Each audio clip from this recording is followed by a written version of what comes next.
अस्सलाम वालेकुम दोस्तों।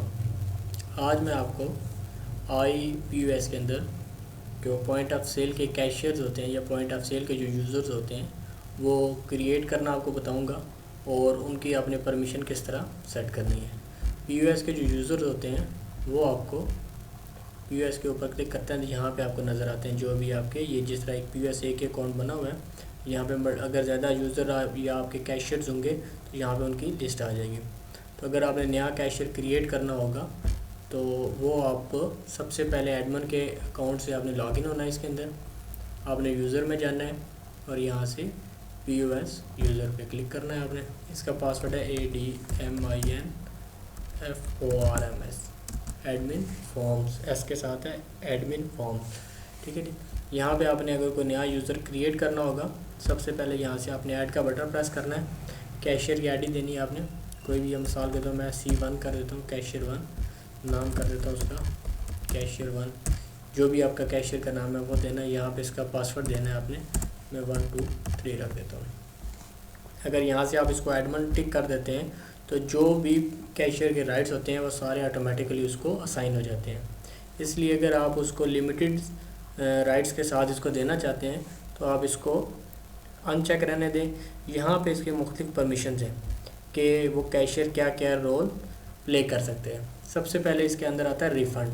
रिफ़ंड ये है कि अगर कैशियर को आपने राइट्स दिया होगा रिफ़ंड का तो वो चीज़ वापस सिस्टम के अंदर रिफ़ंड कर सकते हैं। अगर आपने रिफ़ंड का उसको परमिशन नहीं दी होगी तो वो रिफ़ंड नहीं कर सकता। इसी तरह वाइड है, अगर आपने अब परमिशन दी होगी तो वो बिल के अंदर से चीज़ें रिमूव कर सकता है, अगर नहीं दी होगी तो वो रिमूव नहीं कर सकता। नीचे दोनों डिस्काउंट्स हैं, एक परसेंटेज डिस्काउंट और दूसरा मैनुअल डिस्काउंट है। अगर कैशियर आप ये दोनों देते हैं तो वो कैशियर बिल के ऊपर जो परसेंटेज डिस्काउंट है वो या मैनुअल डिस्काउंट दोनों दे सकते हैं। अगर दोनों में से आप एक असाइन करते हैं तो वो जो असाइन होगा वो यूज़ कर लेगा, दूसरा वो यूज़ नहीं कर सकेगा। सिंगल आइटम डिस्काउंट है, एक आइटम के ऊपर वो डिस्काउंट दे सकता है या नहीं दे सकता। बिल कैंसिल है कि वो आया बिल कैंसिल कर सकता है कि नहीं कर सकता। नीचे एक रेफरेंस कोड है, क्रेडिट कार्ड है, क्रेडिट कार्ड यूज़ कर सकता है या नहीं कर सकता। इसी तरह नीचे ये है जी चेंज प्राइस है कि वो आइटम की प्राइस चेंज कर सकता है कि नहीं।